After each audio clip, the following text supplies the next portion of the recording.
Hello दोस्तों, welcome to team star classes. दोस्तों, geography की क्लास में आप सबका बहुत बहुत स्वागत है। हमने अपने लास्ट वीडियो में पृथ्वी की परतें और पृथ्वी की गतियां ये दो टॉपिक पढ़े थे। उसी क्रम में पृथ्वी से रिलेटेड आज मैं एक नया टॉपिक लेकर आया हूं जिसका नाम है अक्षांश रेखाएं। दोस्तों, पृथ्वी पर दो तरह की रेखाएं इमेजिन करी जाती हैं। दोनों इमेजिन रेखाएं हैं, इमेजिनरी रेखाएं हैं। तो कौन कौन सी हैं? एक होती है अक्षांश और दूसरी होती है देशांतर। इंग्लिश में कहते हैं लैटिट्यूड एंड लॉन्गिट्यूड, जिसमें से आज लैटिट्यूड यानी कि अक्षांश को आज मैं डिस्कस करने जा रहा हूं। दोस्तों, सबसे पहले जान लेते हैं कि अक्षांश रेखाएं होती क्या हैं। तो एक सिंपल सी डेफिनेशन कि पृथ्वी के केंद्र से समान कोणीय दूरी पर परिधि का निर्माण करने वाली जो रेखा होती है वो अक्षांश रेखा कहलाती है। अब जैसा कि आपने सुना कि ये एक परिधि का निर्माण करती है, इसका मतलब ये अगर एक बिंदु से शुरू होती है तो उसी बिंदु पर जाकर खत्म होगी, जबकि देशांतर रेखा में ऐसा नहीं होता है। देशांतर रेखाएं साउथ से नॉर्थ या फिर नॉर्थ से साउथ मानी जाती हैं। आप कह सकते हैं कि ये साउथ पोल और नॉर्थ पोल को जोड़ती है, जिसके बारे में हम आगे अपने आने वाले वीडियोस में पढ़ेंगे।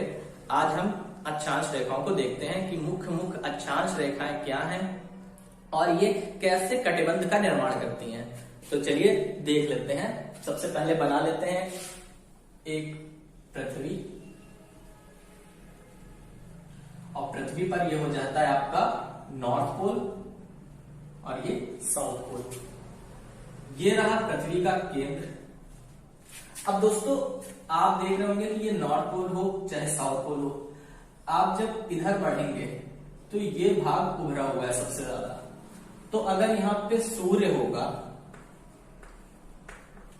तो सूर्य से जो डायरेक्ट किरणें पड़ेंगी सबसे सीधी, वो इसी भाग पर पड़ेंगी क्योंकि ये सबसे ज्यादा उभरा हुआ है। बाकी सारे भाग पर भी पड़ेंगी पर तिरछी पड़ेंगी। ये भाग जो है इस पर सबसे सीधी किरणें पड़ेंगी। और क्योंकि आप जानते हैं कि ये पृथ्वी है तो ये तो इस तरह से गोल घूमती ही रहती है। इस तरह से ये जो रेखा मैंने बनाई है, इस रेखा का हर बिंदु सन के सामने आएगा, यानी हर बिंदु पर सीधी रेखा पड़ेगी। और ये पृथ्वी क्योंकि गोल है तो ये बिंदु जो है पूरा एक परिधि का निर्माण कर रहा होगा। आपको देखने पे ये सीधी लाइन लग रही है, एक्चुअल में ये एक परिधि है। तो दोस्तों, ये आपका हो जाता है 0 डिग्री अक्षांश। तो अक्षांश रेखाएं कुछ इसी तरह बनती हैं। जैसे ये 0 डिग्री बनी है, आप इसे अलग अलग कोण पर बना सकते हैं। तो केंद्र से आपने देखा कि ये समान दूरी थी और इस समान दूरी पर परिधि का निर्माण हुआ। इसी तरह यहां पर आप देख रहे हैं कि समान कोणीय दूरी अगर यहाँ पे 23.5 डिग्री ले ली गई है, इस 23.5 डिग्री से इस 23.5 डिग्री से आप देख रहे होंगे कि यहाँ पर ये सभी जो एक रेखा बनेगी, इस रेखा के सभी बिंदु जो होंगे वो एक परिधि का निर्माण करेंगे। तो ये एक अक्षांश रेखा बन गई। इसी तरह यहां पर आएंगे तो 66.5 डिग्री कहीं मिलेगा आपको। इस 66.5 डिग्री पर इस तरह से ये पूरा एक परिधि का निर्माण होगा। तो ये क्या होगी? आपकी 66.5 डिग्री अक्षांश हो जाएगी। ये मैं मुख्य अक्षांश आपको बताने जा रहा हूं। तो दोस्तों, ये जो आपका 0 डिग्री था, इससे आपने देखा कि उत्तर की तरफ ये जो मैंने दो बनाई है 23.5 डिग्री और 66.5 डिग्री, ये दो अक्षांश रेखाएं बनाई। इसी तरह मैं यहां पर भी दो अक्षांश रेखाएं 23.5 डिग्री और 66.5 डिग्री बना रहा हूं। एक ये और एक ये। दोस्तों, इस 0 डिग्री से ऊपर का जो भी हिस्सा है वो आपका कहलाता है उत्तरी गोलार्ध। क्योंकि हम जानते हैं हमारी पृथ्वी क्या है, एक गोले की तरह है, और गोले को यहां पर ये 0 डिग्री है, दो गोलों में बांट रही है, यानी कि दो आधे आधे गोले हो गए हैं। तो ऊपर वाला हिस्सा आपका हो जाता है उत्तरी गोलार्ध और नीचे वाला हिस्सा आपका हो जाता है दक्षिणी गोलार्ध, जिसे इंग्लिश में कहते हैं north hemisphere and south hemisphere. अब दोस्तों, यहाँ पे जो मैंने आपके सामने अक्षांश रेखाएं बनाई हैं, इनके जो मुख्य मुख्य नाम है वो मैं आपको बता देता हूं। तो जो आपकी ये 0 डिग्री वाली है, ये कहलाती है भूमध्य रेखा। भूमध्य रेखा, इसे दोस्तों विषुवत रेखा भी कहते हैं और इंग्लिश में कहते हैं इक्वेटर। जो आपकी नॉर्थ में 23.5 डिग्री वाली रेखा है, ये कहलाती है कर्क रेखा। और साउथ में जो आपकी 23.5 डिग्री वाली रेखा है, ये कहलाती है मकर रेखा।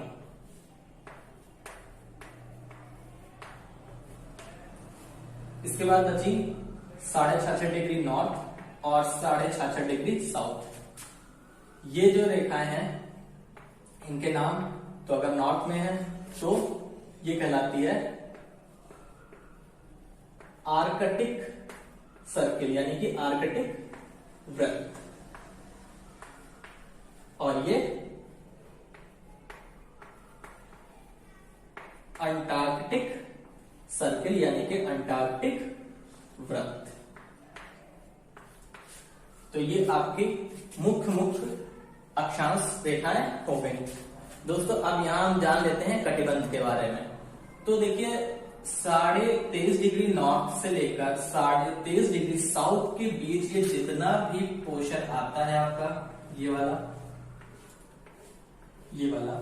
ये कहलाता है उष्ण कटिबंध, क्योंकि इस भाग में सबसे ज्यादा गर्मी पड़ती है।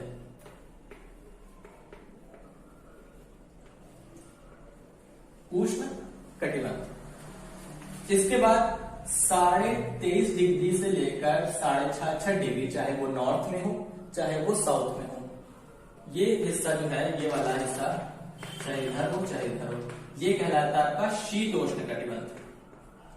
दोस्तों शीतोष्ण यानी कि शीत प्लस उष्ण, ये दो शब्दों से मिलकर बना है, तो शीतोष्ण कटिबंध ये होता है।